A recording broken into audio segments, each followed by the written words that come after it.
Yielding to an angry Congress, U.S. President Barack Obama has agreed to hand over classified documents, which he says justify his policy of ordering targeted killings of suspected terrorists. U.S. lawmakers have been demanding the files for years, but the president had staunchly refused. But recently, some senators had hinted they would block his nominee for CIA chief from taking office. John Brennan, the man behind the U.S. drone program, is to face the Senate at his confirmation hearing on Thursday. And as RT's Guyana Chichikan, his confirmation could only broaden the horizon for America's drone fleets. In the shadows no more, drones are moving into the mainstream, with drone makers and the U.S. military pushing to defend the killing machine. Drones, or more properly titled remotely piloted vehicles, allow us to do is to project capability without projecting vulnerability.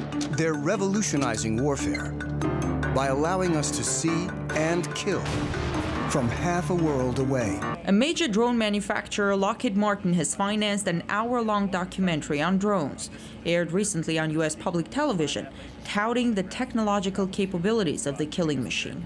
From trailers like this, pilots of the Predator and its larger cousin, the Reaper, have killed thousands of individuals since 2001.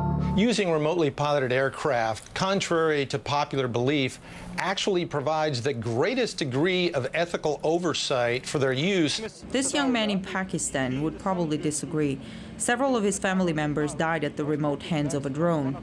More than 1,000 other civilians were reportedly killed by U.S. drone strikes in Pakistan and Yemen. We find ourselves murdering people, in many cases children, with no evidence whatsoever that they're involved in any criminal or terrorist activity. The numbers should not come as a surprise considering the broad definition the Obama administration gives us to who should be on their kill list. The leaked memo on targeted assassinations from the U.S. Justice Department suggests the U.S. government can kill people even without evidence that they're actively plotting against America. If you extend the logic or pseudo-logic being put out by the White House now, you come towards the cliff, you might say, that we're in danger of going over, we're getting very close to, of thought crimes. That if somebody, a U.S. citizen or otherwise, is believed to be thinking something that could lead to actions against the United States, then this illogical logic would present the idea that it would be okay for the president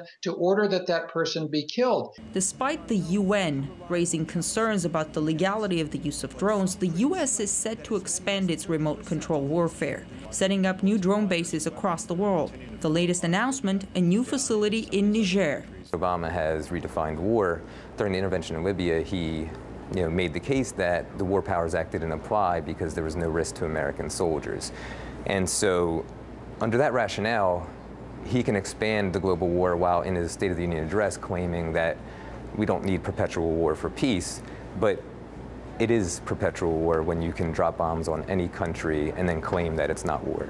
John Brennan, often referred to as the architect of the administration's drone war, touts the new opportunities for the U.S. to wage wars without risking American lives. There's another reason that targeted strikes can be a wise choice: the strategic consequences that inevitably come with the use of force.